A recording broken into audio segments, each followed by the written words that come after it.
La la la la la la. Uy! Guys, nandiyan pala kayo. Kita niyo ba tong bago kong tote bag from Shakey's and Coca-Cola? Guys, so ito na yung Mother's Day gift ng Shakey's sa atin, no? Actually, hindi pala sa atin. Sa wife pala natin, tsaka sa mother natin. Pero tayo yung makikinabang. Yes.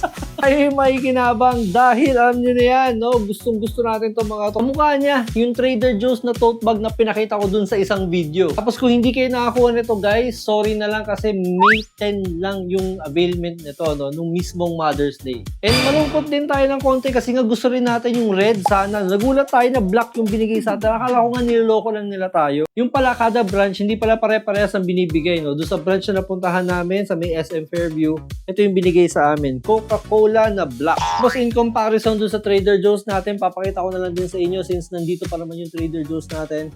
Bam! Magkasing laki lang talaga sila, guys. O, yan. O, ito yung sa Trader Joe's. Tapos, ito yung sa Shakey's. O, magkasing laki lang talaga sila, guys, di ba? Pero hindi mo mapagkakaila na mas mukhang matibay itong sa Trader Joe's kesa dito.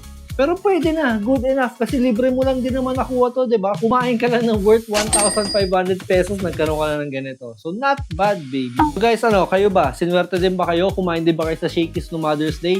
Let me know in the comment section kung nakakuha kayo ng red na tote bag. Date tayo. Ayun lang guys, tapos join kayo sa Anika ng Tokwa group. Ilalagay ko na lang yung link dyan sa comment section. And as always, don't forget to follow Papi Louie para nakakita kayo ng mga ganitong OOTD na may Coca-Cola tote bag lang naman. Sa muli, papara papi!